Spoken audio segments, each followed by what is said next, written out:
Let me explain why the Overwatch 2 ranked matchmaking system is absolutely tragic, to put it very nicely. It's not in a good state, it doesn't work like it should, and the reason why things are weird is because it's all based off matchmaking rating, your MMR. And you may be asking, what is my MMR? How can I find it? You can't.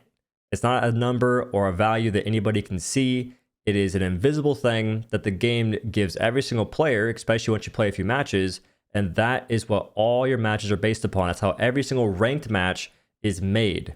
They're all based on MMRs. They want to compare your MMRs and your teammates' MMRs versus the enemy, and that's how every single match is compiled and created. And this is where it all goes downhill. Because your actual rank has literally no impact, value, or meaning in your matches at all. Whether you're bronze or top 100, this has no implication on the way your matches are made, which is why you'll get bronze players in plat games, you'll get diamond or masters players in grandmaster top 500 games, and it makes you wonder and think. But it all makes sense, because if all matches are based on matchmaking rating, you don't have to see everyone's rank, which is why ranked was basically removed from being shown easily. Like, you used to be able to just see ranks if you played the game. If you're in ranked matches, it'd be like, oh, this guy's diamond, this guy's grandmaster. At the very start of the game, if you hit tab, you would see the ranks as well. That was removed. And it makes sense, because why would you have to see that if it doesn't have any value, it doesn't have any meaning? And I'm not just saying this stuff to say it. They made an article talking about this, saying that MMR is the only thing they base ranked matches on. So I'm not just making stuff up. It's not a conspiracy theory. It's just a reality.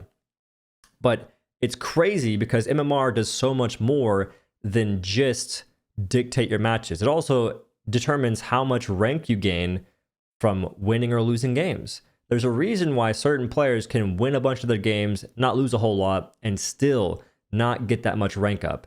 There's a reason why some folks can lose a bunch of games, and then once they win their 7 games, they still rank up a lot. They'll go from, like in my case, Masters 3 to Masters 1. How do I climb? But meanwhile, the whole time I'm playing those games, it's putting me as a Masters 3 player in top 100 games consistently, with multiple top 100s playing on their actual role that they're top 100 in. Like a rank 9 support, a rank 9 DPS, all in the same game. Like, yeah, it's going to give me a bunch of, I guess, brownie points and be like, you know what? We know you got rolled. It's okay. We'll go ahead and give you some rank up anyway. I went from Masters 3 to Masters 1. I think I lost like 12 or 14 games. And once I won my 7, it's like nothing even happened. And it's insane. But MMR is the biggest issue in ranked right now. Like, there's a bunch of other stuff. I do think it's really, really whack. You can't see folks' ranks. Like, just go view their profile. You can private profiles. A bunch of folks do. It's kind of lame. It's even an option. But it just makes the whole experience not really worth experiencing. And the rewards? What's the point? What is the point in the rewards at all? It's just weird, though. Like, why are we going to have a rank system work off MMR where no one can see it, but the only thing we're competing for is basically a badge? Like a rank symbol, right? It's like, oh, I'm Grandmaster, I'm Masters. When you go to your career profile and you try and view the badges, they're not super prestigious looking, and a lot of folks will look at the Master's badge and be like, is that gold? They won't know. You have to explicitly tell them, and then probably remind them like, dude, no, I told you already. That's not the gold badge. That's a Master's badge. Oh, it's Master's. That's way cooler now.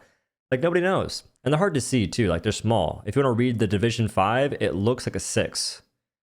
Why is it the case? I think that they really have to revise this system, make it work less off MMR, more on ranked, and also, I believe they removed badges. You used to get a custom and unique badge for the season you got top 500 in, and I think they got rid of that. Instead, you get a generic badge, top 500, woo! It just says top 500. That's it.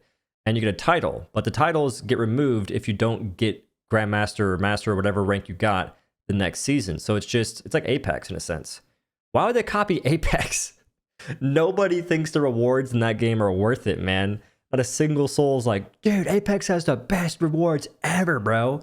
No, they actually recycle trails now too. Like, why are these games doing this? One day they'll realize that people want to actually earn stuff. Like, we're investing our time in these games, right? Sometimes money, but a lot of time. Everyone invests time. Even if you're free to play, you invest time.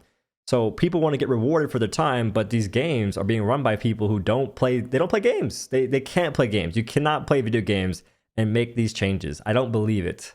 Because even if you're like, but the money, man, what is the money to be made off this? There's no money you really make off being like, okay, guys, let's go ahead and recycle titles. You can't pay someone like how much you pay them to type a different title. It would take 2 seconds. It's like, okay, Season 1 GM Challenger.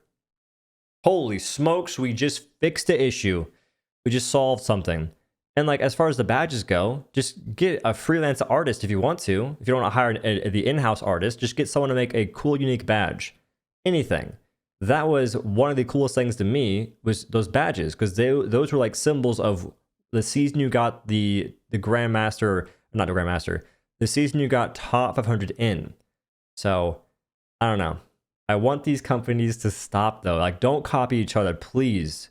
The worst thing you can do is copy the games that are doing dumb stuff. And Apex is not the company, it's not the game to copy right now. All right, Overwatch, trust me. Not the game to copy, please. I almost forgot the coin flip matchmaking, or the forced 50% win rates that I'm pretty sure they're making every player encounter. They did mention something about this in the article, but they didn't say it happens to high ranked players, although in my heart of hearts, I believe it does. And I do think they do it on purpose, which is pretty, sad. It's not fun. The fact of the matter is, you'll be playing games and you're like, dang, I'm having a really cool time, really great time. I'm winning these games. Some of them are hard games to win, which doesn't happen very often. Usually it's just a steamroll on one side or the other. And then all of a sudden, you get matches that are literally unwinnable. I had a Moira one day that was just throwing for no reason. It wasn't just like a DPS Moira. It was just like a Moira who wanted to like talk in voice chat, troll, and all this stuff. The next day, I get a different Moira, and they're throwing too. It's like, why? Is Overwatch paying these people to throw games? Like, yo, guys, OhDough has a pretty high win percentage. Can you go ahead and please join his game and throw for no reason? Like, nothing is said. No. I waited 10 minutes to get a Moira who doesn't know how to play the game, and I'm playing at a high elo apparently. And they want to talk trash, and they can't handle any rebuttal. I was walled off. This is so boring by AFK. It makes no sense. Like, why does that happen? And that's obviously the off case. Like, that's not a thing. Like, Blizzard's not paying these folks, hopefully.